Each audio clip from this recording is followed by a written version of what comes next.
All right. The topic of my talk is a case for the Christian gentleman, and that may sound maybe like kind of an odd topic, especially for somebody like me who is a systematic theologian.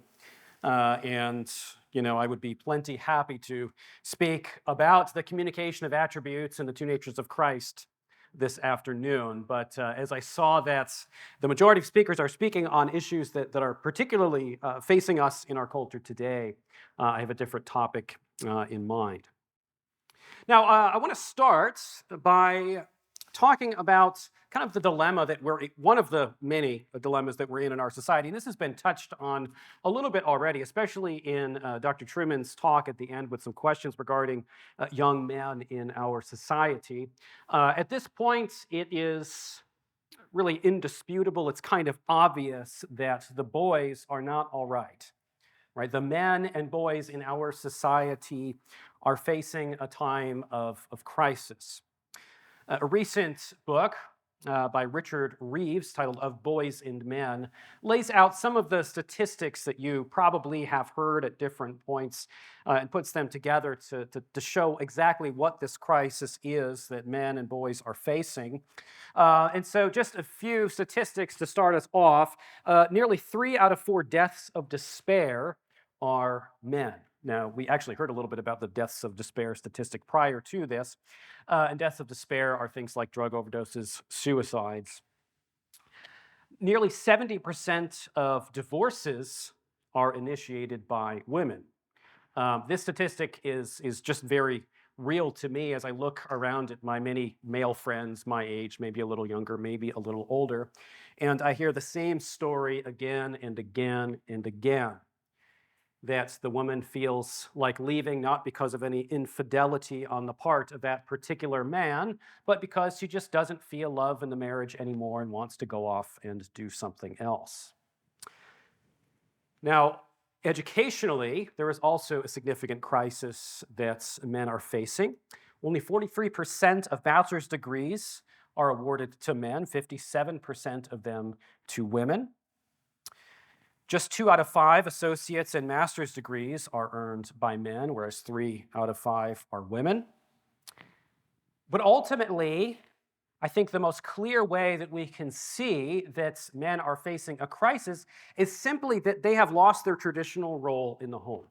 Now, whatever you think about what we call the traditional family structure, and I know that term is wrought with all sorts of difficulties and other things, but there's a very clearly defined structure of what the man does and what the woman does. And the difficulty now that we are facing is now the woman can do everything the man can do. And especially when you look at education, even early childhood education, from all appearances, it seems that, well, the women just do it better anyway.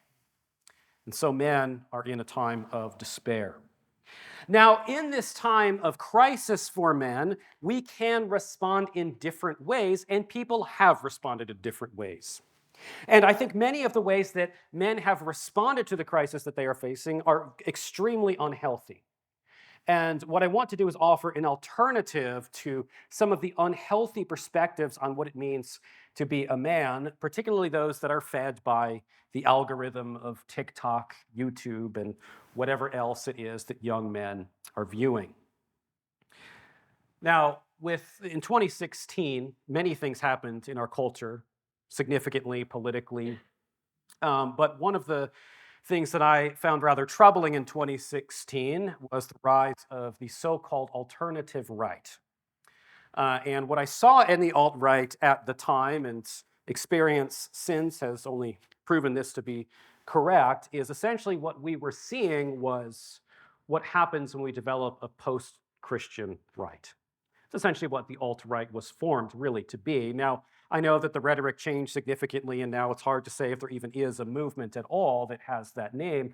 But if you went back to the early blogs on what was the kind of major site for what became the alt-right, alternativeright.com, run by Richard Spencer, there were a number of articles and blogs from the early authors on there defending paganism and essentially arguing that we need to go back to our kind of pagan, pre-Christian European roots to recapture what it really means to be Western European people, and particularly what it means to be men. Now, in some ways, I think that the growth of something like the alt-right was kind of essential coming out of the 19th century and into a largely post-Christian West throughout the 20th century. And I say that because in the 19th century, you have a number of significant figures that shape the West, but you have two kind of what I may call architects of power, right? Thinkers of power. And one of those is Marx, and really the theme of power is probably more developed post-Marx within Marxism and later thinkers, but then you have Nietzsche. You have the alternative. Nietzsche, who's not concerned so much with economic issues, but simply says, well, power is the reality. Power is simply what there is. Nietzsche presents an alternative to civilization which says that the Christian assumptions that there really is this distinction between, good and evil may in fact be mistaken. Now, Nietzsche had a significant influence over a number of thinkers in the 20th century, Michel Foucault being one of them, but was also significant in the development of the ideology of the Nazis in Germany. But I think what you're seeing today essentially is an alternative to the leftist paradigm, which attacks men, that instead says, well, we can just adopt this will to power of Nietzsche. Now, that doesn't mean that these influencers are self-consciously doing that. But essentially, that's where they end up. So I'm arguing that there's a kind of Nietzschean right that has developed starting in 2016, and now it has in many ways kind of taken over the social media sphere, especially with regards to the young men in our society. And so then we come to the rise of Andrew Tate. Now, if you don't know who Andrew Tate is, good for you. But I can explain who he is briefly. I mean, Andrew Tate is just this kind of, he's a social media influencer. He's very good at entertaining. He makes these short videos and oftentimes makes these kind of absurd or ridiculous comments, critiquing feminism and defending, masculinity. But his particular version of masculinity pretty much is summed up with wealth and sex and power. I mean, for Andrew Tate, that is really what it means to be a man. He's always showing off his Bugattis, as he says. He's currently in trouble with the Romanian government, and I won't get into any of that. But something that I've seen more recently that I think has been very unfortunate is that certain portions of the right have now decided that Andrew Tate is kind of a heroic figure just because he has the same enemies. And so he, I could name names, but he had an interview with Tucker Carlson recently. And it was very clear that Carlson's interview with Andrew Tate was very much a kind of rehabilitation of Tate. There was no challenging him on the fact that he at many points admitted that he made the money that he made based off of convincing girls by telling them that he really wanted to date them and like them, but then convincing them to join his sex cam business. That's how he made his money. Candace Owens recently had an interview with Andrew Tate, which again was really praising him. And I think it's unfortunate that now we have moved from some of these ideas being simply part of what was kind of a fringe right, and now it's almost as if aspects of this have come into the mainstream. So what I want to talk about is what it means to be a Christian man, and I want to pose an alternative to this idea of masculinity or manhood that is simply obsessed with power and sex and money. Well, I want to read just a couple verses of Scripture here before I get into the primary part of the talk. And the first is a list of virtues, which comes from 2 Peter chapter 1, verses 5 through 7. This is Peter explaining the result of what it means that we become partakers of the divine nature, as he says. He says, "But also for this very reason, giving all diligence, add to your faith virtue, to virtue knowledge, to knowledge self-control, to self-control perseverance, to perseverance godliness, to godliness brotherly kindness, and to brotherly kindness love. And I just want you to think about the kind of ethical and virtuous life that Christians are called to. And I think it contrasts rather clearly with some visions that are out there. The second thing in Scripture I want to quickly mention here, and I think this is very important, is a very well-known text from Philippians chapter 4. And why I'm reading this is that when people engage in a lot of our cultural conversations or are looking at what's happening in our culture, and you think about the last talk that we just heard, you could feel very distressed. And it's very easy to fall into this pit of despair, or as people online say, you get black-pilled, which means you get kind of you're just kind of doom and gloom about the world. You just think everything is kind of going to hell and whatever. It's very easy to fall into that. And it's very easy to simply focus on what's wrong with the world and not to have a positive vision of the good.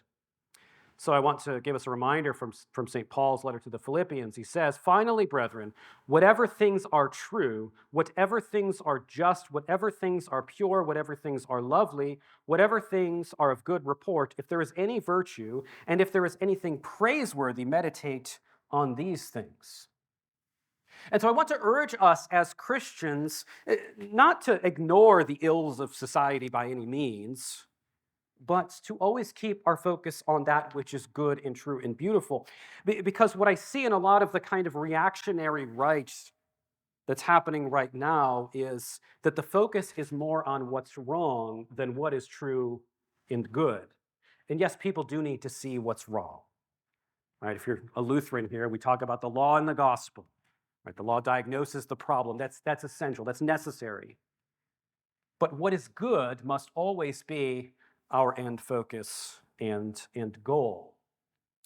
And so I think that we can't, if we want to have a sustainable future for our culture, especially as Christians speaking into this culture, we cannot do that simply through, making popular clips with talking heads on social media, by kind of poking fun at the, newest, gender identity that people are claiming. Now, okay, it might be fun to kind of joke about those things because they are absurd and there's a place for, kind of showing the absurd for what it is. But we do need ultimately not just that, but we need a vision of what is true and good and beautiful to keep us focused.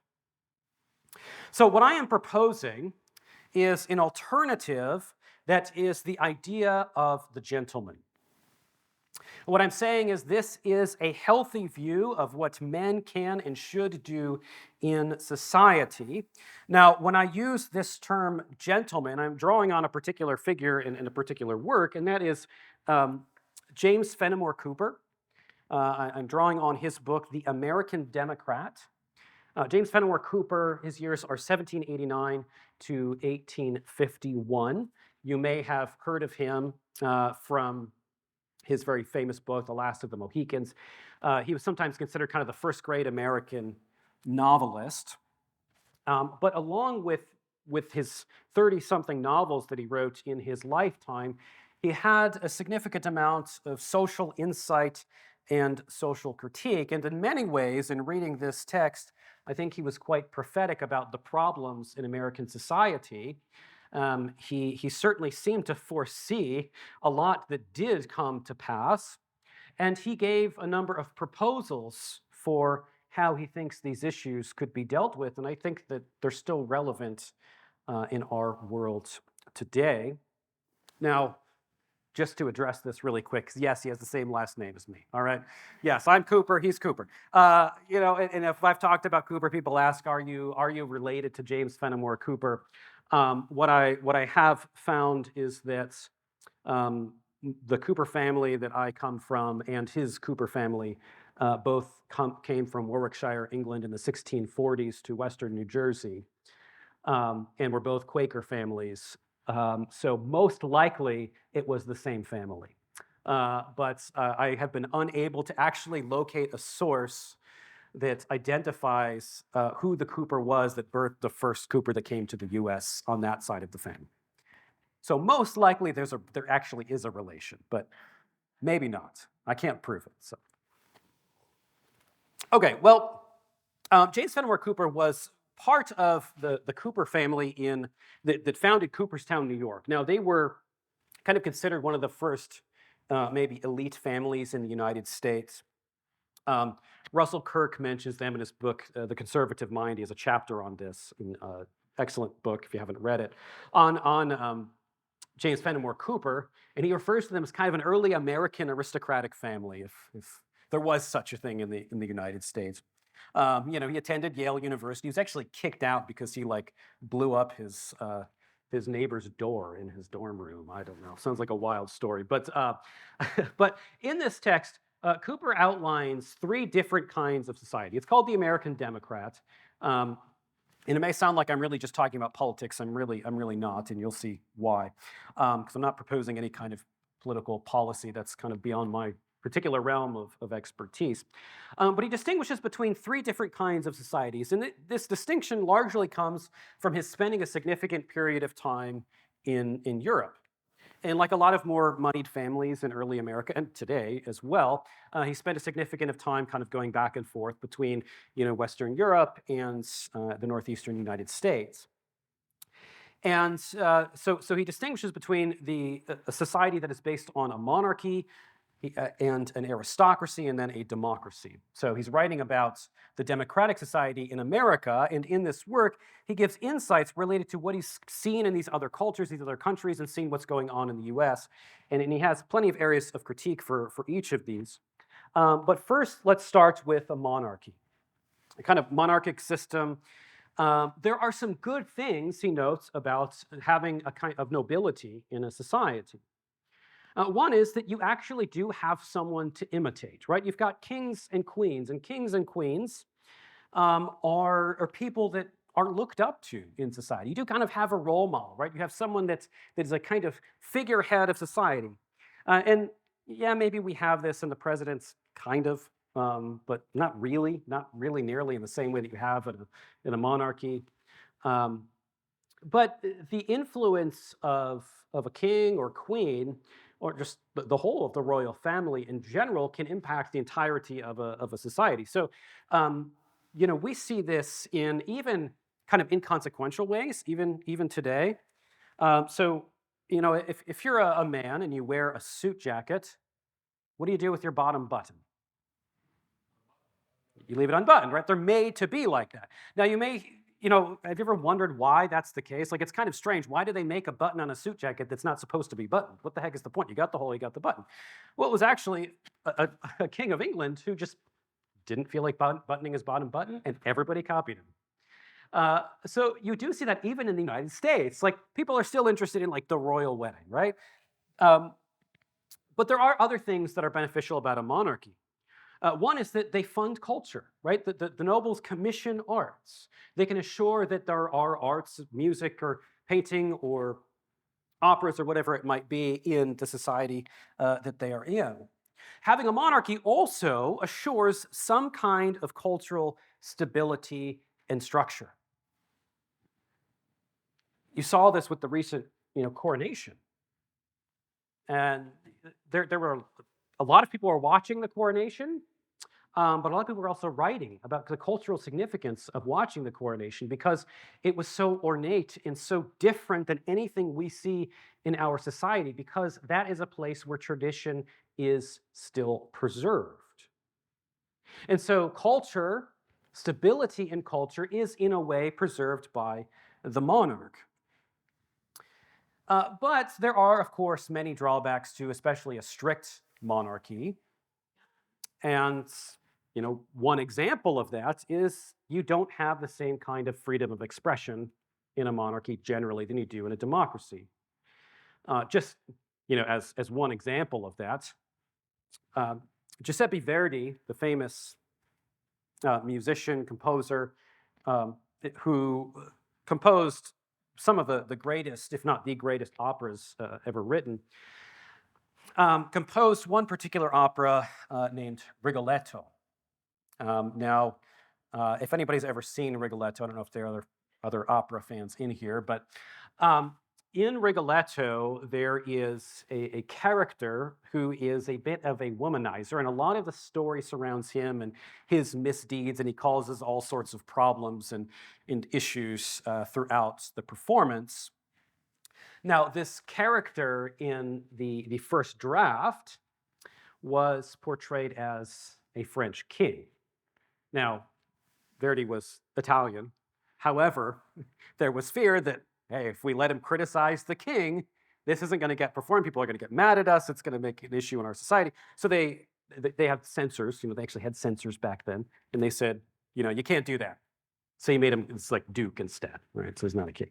Now, the point is that's an example of how there are problems as well with a monarchic structure in terms of the preservation of culture. There are significant limits in terms of what can be produced.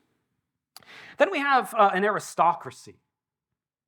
Now, in an aristocratic system, you have a group of people or a particular class of people that engage in leisurely pursuits. Leisurely pursuits doesn't simply mean, lazing around and watching TV, but, leisurely pursuits like enjoying the arts, right? Going to the operas, making sure that certain, musical compositions are made, paying those composers to produce particular pieces of work or artists to paint, portraits of them or whatever else it might be. The good thing about the aristocratic class is that it does assure that there is some kind of, again, stability. There is some kind of what we call high culture, and we'll get into that a little bit, that is preserved for that class in society. Again, having an aristocratic class does assure social stability in some ways. However, in James Fenimore Cooper's time in Europe, he spent a bit of time with aristocrats, and he saw that the system was very, very corrupt. Now, the existence of an aristocratic class is something that was praised by Plato and Aristotle if it functioned correctly. The problem is it doesn't function correctly. And Cooper's going to say that we actually have a chance to bring about the benefits of an aristocracy in an American system, but without the negatives. So ideally, right, you have this class of people who are the most equipped, the most educated, the most culturally sensitive, that are overseeing the kind of cultural artifacts, that are overseeing many aspects of society to preserve social cohesion and the ethical and cultural life of a civilization. But Cooper saw that it really ends up being an oligarchy. You end up with just one particular family being the aristocratic family. So it doesn't have anything to do with actual virtue. It just has to do with whether you're born to the right people. And in a democracy, then, we see what America is, and this is what Cooper is saying is good, and I am going to get to the gentleman thing. You may think, what does this have to do with the thesis? But it does, I promise. In a democracy, we don't have the same kind of inherent ruling class which preserves and promotes culture. And this has always been the problem that the United States has, is that we have had difficulty in having what really is a unified culture. In the same way that a lot of countries, well, mostly all countries have some kind of inherited culture. And I would argue that we have it in many ways really inherited the culture of England, but it's not always in the same clear way as you might see in the UK. So what Cooper sees as he observes the United States is that the US privileges vulgar entertainment. He notes that he cites Italy as an example. He says, when I visit Italy, he says, even the common people, they go to operas. And he says, why does that matter? Why is that good that they're going to operas? Well, he says, well, what's beneficial about a culture in going to see operas is that the operas contain the classical stories of a culture, right? You can talk to the people that, the average person, at least in his time, and opera still has a significant place in Italy, but that's, they know the stories of the ancient Greeks. They know the biblical narratives because opera was the means by which these things were passed down. And he says, you've got training in virtue, right? These things, they talk about what's virtuous, what's not virtuous. There is inherent goodness and beauty in these performances. But he says, in the United States, people instead are reading gossip columns. He doesn't call them that, but essentially that's what he's talking about. People like sensationalism. They just want to be entertained in the United States. They're not looking for something that has transcendent value when they are looking at the forms of entertainment that they take in. And so Cooper is already seeing at his time that you don't have this kind of unified culture in the United States, but instead you have a culture that is really tied together by two things. One is entertainment, as he clearly says, but the other is money. And this is the problem when, in our culture, not having that kind of class that people are looking up to, is social differentiation, stratification to some degree is just necessary. It's how humans function, okay? Watch a group of kids play a game, somebody takes the leadership role. If they don't, the game can't function. We operate within hierarchies. It's just how humans are, okay? So if you try to ignore hierarchies, and Cooper's going to talk a bit about this, then you're just going to have one anyway, but it's a hierarchy that simply has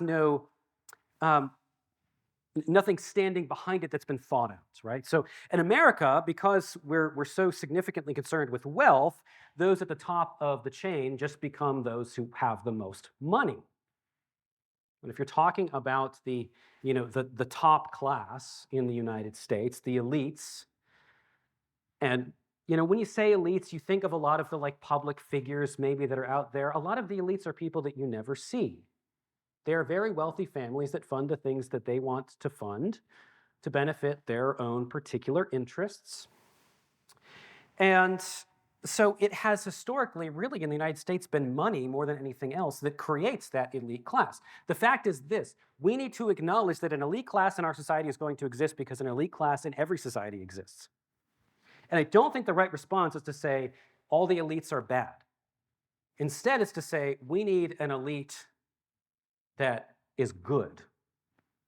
There are going to be people that have more power and culture than others, right? It's just a reality.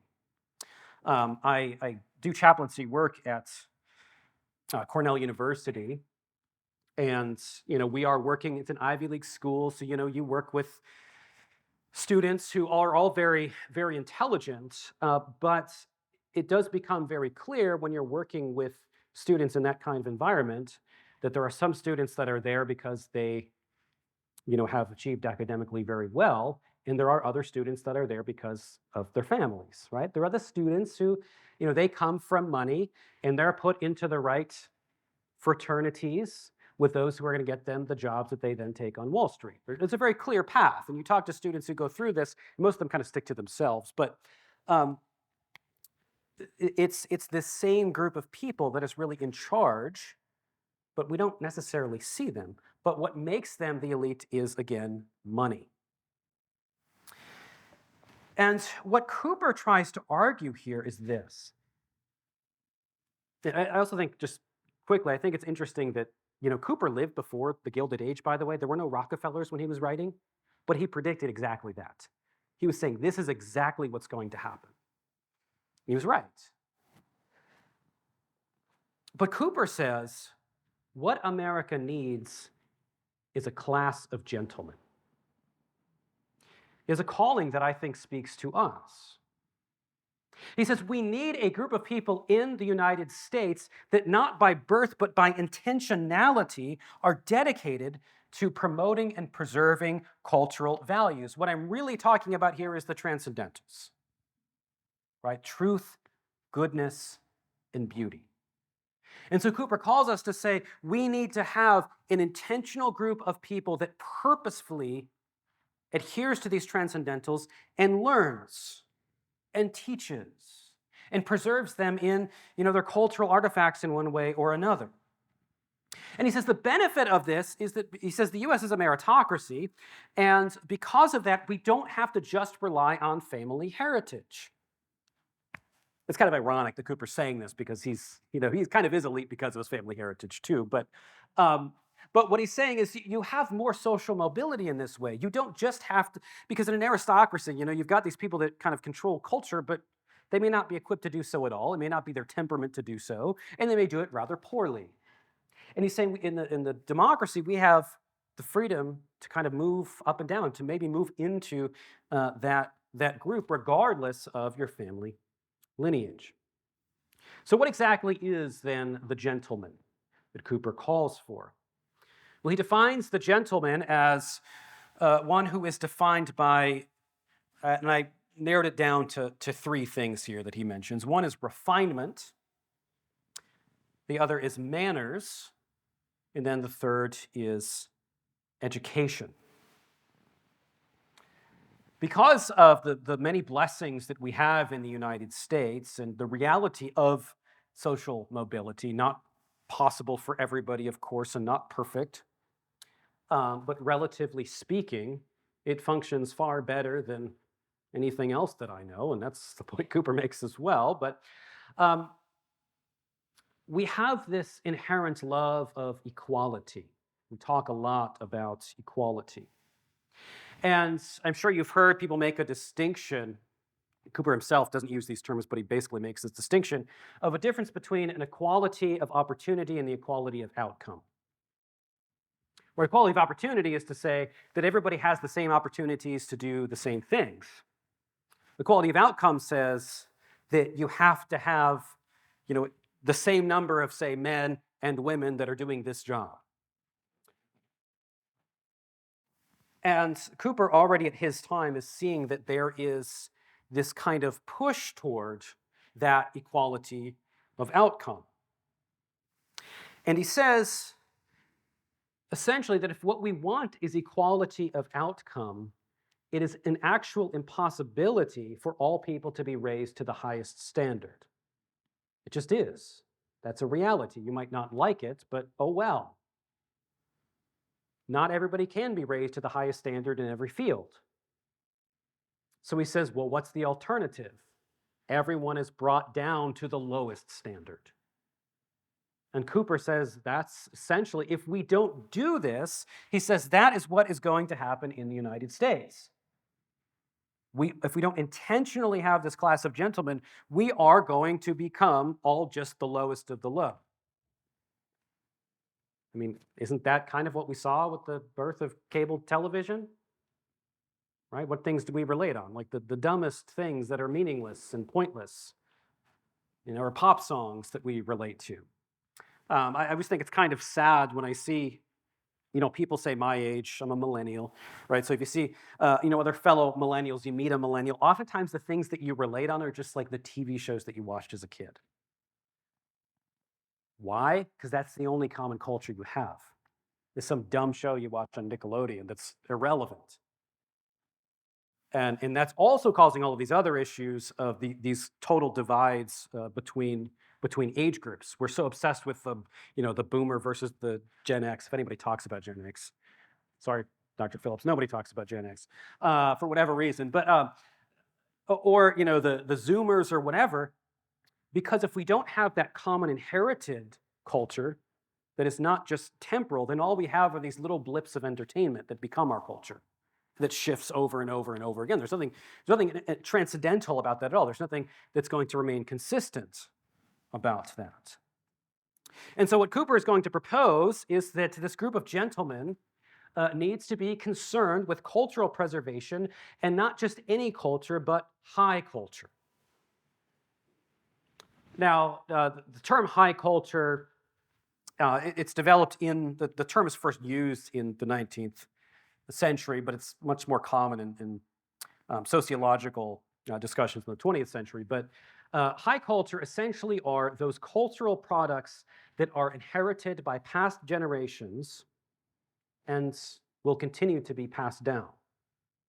In other words, when we look at products of high culture, these are things that have a timeless value, where there's a kind of timelessness to them. I say a kind of timelessness. Like you can still read, the Odyssey, for example. The Iliad's kind of a harder read, I tend to think. But, if you read the Odyssey, it's still a kind of exciting adventure. There are values that the Western world has inherited since then that still make it relatable. Yeah, does it, relate to a very, different culture and time in many ways? Of course. But it still speaks to us today. There's a reason why people still read Shakespeare and still perform his plays.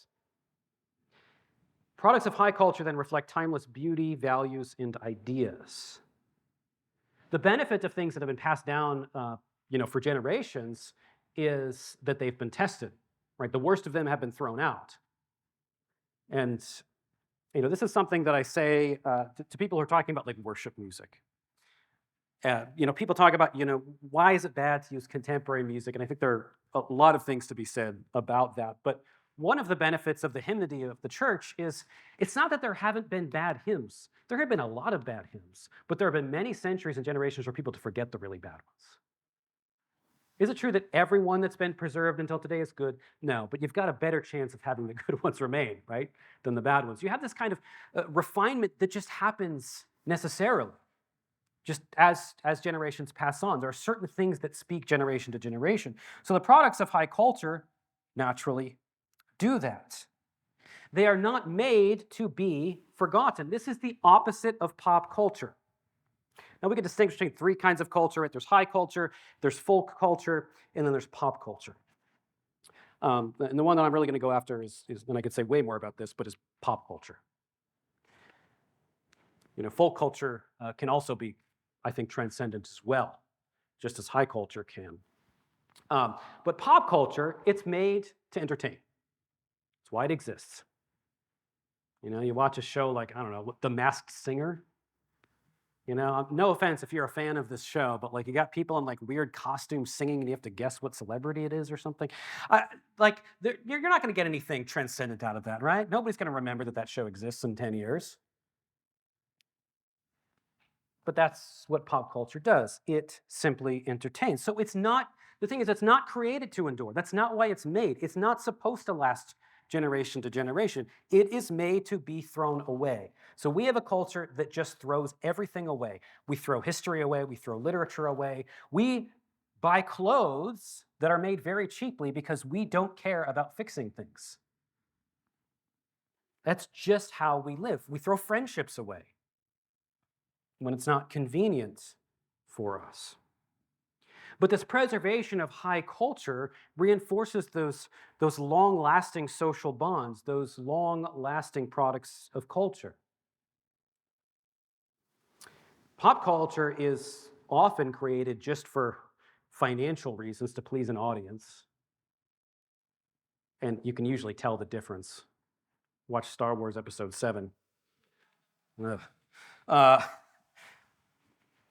I actually think Star Wars is a very good example because you see the difference. If you watch the original Star Wars films, you see a story put together by someone who really cares about a story and is crafting it. And then you see this just giant, corporation, Disney, with dollar signs saying, let's make the most money we can out of this. I mean, it's clear what the difference, you could tell, right? You could tell when somebody cares about what they're doing and when it's done for the purpose of telling a good narrative. And so what I'm not saying is everything that's identified with pop culture is always bad. There are those things that do bring those, transcendent values, but it's much more likely not to do that. So the role of the gentleman then is in retaining these things. But how exactly do we retain these things? That's really the question. How do we do that? Right? I can have a personal taste for opera, right? I do. I mentioned opera a number of times. I like to go to operas. I know you might just think like, oh, that's just like a quirky, weird thing that he does. That's the thing. Is high culture just kind of another, as the Zoomers like to say these days, aesthetic? They're all into aesthetics. You kind of dress a certain way. So is it like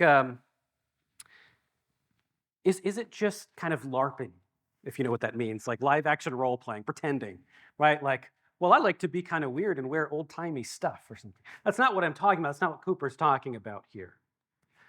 we need something that is real and that is institutional. So he recognizes that we can't just have a bunch of individuals who decide, I'm going to, show manners or have refinement. There's a lot I want to say about. Well, maybe I'll save that. And I started a little late, so I will go a little late. The next speaker will be able to as well. So hold on off on that for a minute.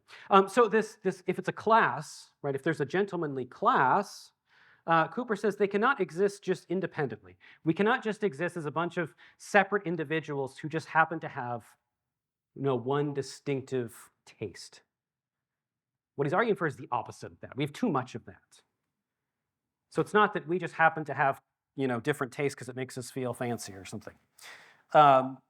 What he's saying is we need to establish institutions and we need to preserve older institutions. And he makes the rather obvious point that older institutions are more hesitant to change. That's the truth. This is here's a point I'll give to my Roman Catholic friends who argue with me about Lutheran theology is the Roman Catholic Church was much slower in adopting modernity. It was slower in adopting the problems of the post-Enlightenment West. And I think some of it is the structure of the institution, but some of it also is just their hesitancy to change. Now, I would also say the problems leading to the Reformation right before them also are problems due to the hesitancy to change. So I don't think it's always good. But I think there is some validity to that older institutions do tend to fight against change more. And this is the difficulty with the United States.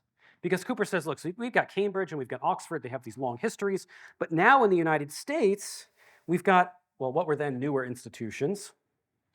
And if we think about the old institutions of the United States, we probably think about educational institutions, and the first thing you think of is the Ivy League universities, right? I mean, probably, right? If you think about the kind of long-lasting institutions, Cornell being by far the newest one. But you think of Harvard and Yale and Princeton existing nearly as long as people have been here. Very, very old, Americanly speaking, not to Europeans, but they're older institutions. This is the difficulty, though, that we have right now. Is if we look at those stable, the kind of staple institutions of American society, they don't look very good in that they don't look like great places to preserve truth, goodness, and beauty. Do they? Any Ivy grads here? Okay. I know Dr. Truman, I don't know if he's here now, but he did have a fellowship at Princeton with Robert George. But the reality is, if I see different students going through Cornell, and they all have different experiences, but I think it's more often that I've seen students with Christian values that leave having bought into, all of the lies about how evil the West is and everything else. So the difficulty is, what do we do now? Do we try to regain those institutions? Is that even possible? I don't know. Some other things, though, that I think we can do. We can support the institutions that do exist that are promoting those values. We can encourage those institutions. We can support them in whatever way is possible. There are plenty of older institutions that still do exist today that have been preserving these transcendent values. I think of my own alma mater, Geneva College in Western Pennsylvania. They are still holding the line on gender and sexuality issues, very much so. And I think they started in 1840 something. The Lutheran Church Missouri Synod, has existed as a church body since then and has retained orthodoxy amazingly, unlike every other so-called mainline church body in the United States. So we do have those institutions that we can strengthen. Of course, we think of the things like the Concordia systems. But I think we do have to also look ahead to the future. We have to look ahead to say, what is the world going to be like, and how can I shape and promote goodness in our culture in a way that will affect my grandchildren, great-grandchildren, on, generations ahead of us? We need to be thinking multi-generationally. And this is, I think, the problem with some of the right is that a lot of their responses are, they'll poke fun at something at the left that People will think it's cool for about a week and then we'll forget about it, right? We need to be thinking not just in terms of the short term, we need to establish the structures that we want to exist 100, 200 years from now. I think the classical school movement is a significant part of this. I think it can be a significant part of this. I've been involved in converting my kids' Christian school into a classical curriculum, which is starting in the fall. But we need to think about how can we create those institutions that actually have staying power. And that's a difficult question. I can't give you an easy answer for that now. And then one final thing here I want to talk about is the idea of authenticity. And the reason I want to do that is because one of the things that is mentioned by Cooper here in terms of what it means to be a gentleman is manners. Now, he gives an example of how lax Americans are with their manners, and that he says men don't even take their hats off when they come inside.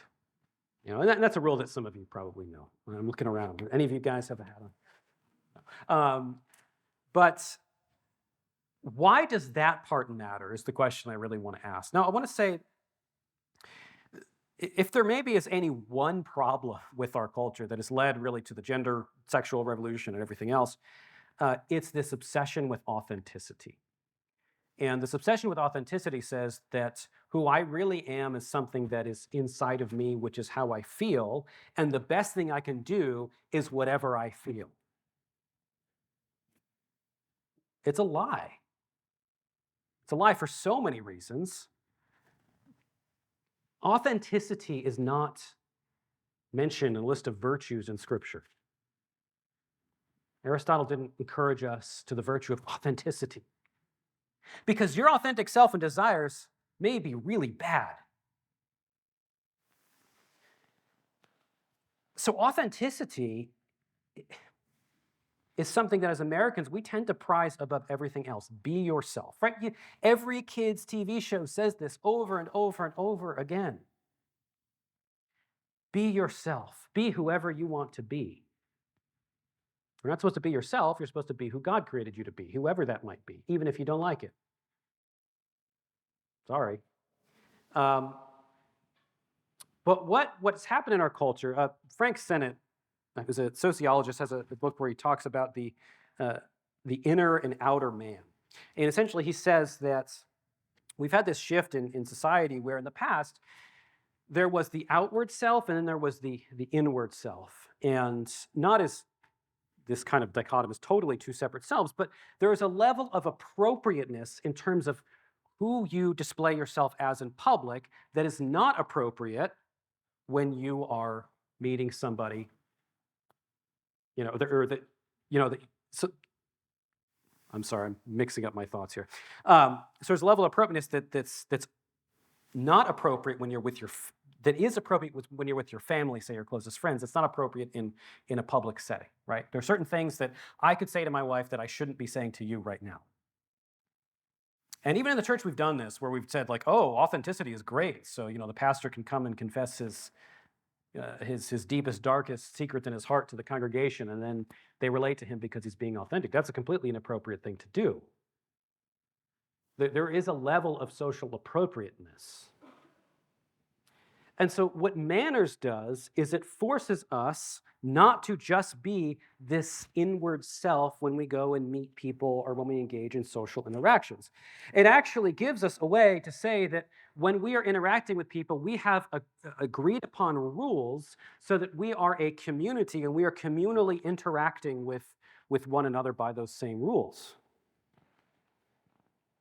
And that actually makes social engagement's a heck of a lot easier because you don't have to go there and say, oh, I have to just guess at what to say or what to do to make myself, look okay. Because what happens when a bunch of self-obsessed individualists come together is that their conversation is nothing more than talking and then waiting for the other person to shut up so they can talk more about themselves. Now, you hear this from Europeans. They say you can spot an American right away, not just because of the accent, but because, within 5 minutes of a conversation, they bragged about themselves and made hints about how much money they have or how big their house is or something like that. That's the reality. That's kind of how we're trained to be in our culture. It's not healthy. So, I have referred to manners as a kind of social liturgy. And so I've seen this, rightly, this movement, especially a lot of young people, from this inwardly focused kind of, authentic worship to one that is historic, reverent, and outwardly focused and has rituals, is communal. And what I'm saying is that we need to do the same thing in terms of how we interact in culture, because it's the same problem that led us to where we came in worship in evangelicalism that's also affecting how we act in society. And so what I'm saying is we need to regain social liturgy and actually use it. And the great thing about learning about manners or etiquette in a in a historic American perspective, because some of it can be a little ridiculous, but is that really it's a way to learn to live outside of yourself, because manners are always about respecting the people around you and not about making yourself feel good. And so, with all of this, I want to say, I know this is a major topic. There's so much more that could be said. There's so much more I want to say about this, but this is a call for those of you who are men here, and I know a lot of women here as well. I know I'm really just talking to the men, but there's a call for you to consider that call to be a gentleman and say, how can I preserve truth, goodness, and beauty in the midst of our culture that is falling apart? And do more than just be a negative voice against what is bad. But how can I focus on what is true, good, and beautiful? All right. Thank you.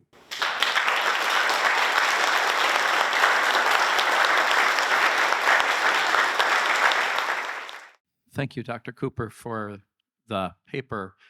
Like you, I think the term gentleman is an excellent one for us to pursue what it means to be a Christian man. I was a bit surprised that you're going to James Fenimore Cooper for guidance on that, although I do love him as an author. He's wonderful, and I look forward to reading his things. I've just thought in terms of gentleness as a virtue being described for us as power under control. And I think that's useful for us. Having listened to many of your podcasts and benefited from them in the past, I have heard you talk about issues of men and women in the past. And I seem to remember you did at length a talk a while back where you addressed the rather new terms that have been used of egalitarian view Sure. of men and women versus a complementarian view of men and women. And as I recall, correct me, you weren't really willing to embrace wholeheartedly the complementarian side, and you had some reservations that kept you from wanting to embrace and endorse that view. Could you elucidate what those reservations are and maybe describe your own term? It seems like you were just willing to say you were a traditionalist or something like that. Yeah, I think that's a very good question. So the reason I don't like either of the terms is because the egalitarian complementarian debate, at least in how it's been framed and how those terms have been used, has largely grown out of debates within more Baptisty evangelical circles. So you see the rise of the term complementarian with figures like Wayne Grudem, and he has a very large book on it. So when you say, complementarian, Wayne Grudem is probably the individual that comes to mind the most. And so these debates within evangelicalism, complementarian basically meaning that men and women complement each other but are different, right? And man has a leadership role and a woman doesn't. All those things I wholeheartedly affirm with no question at all. The problem I have with the complementarian label is really some of the baggage, and it's really more so about the Trinitarian theology that is used in conjunction with the complementarian label with people like Wayne Grudem. So if you read some of the early, like he has this massive book on women in ministry, which some of it's very good, some of it is has some serious theological issues. Um, but in that text and in a lot of the earlier, complementarian writings that actually define the term, there is a doctrine of the Trinity which argues for an eternal subordination of the Son to the Father, and they call this an eternal functional subordination. And that then sets the groundwork for how men and women relate.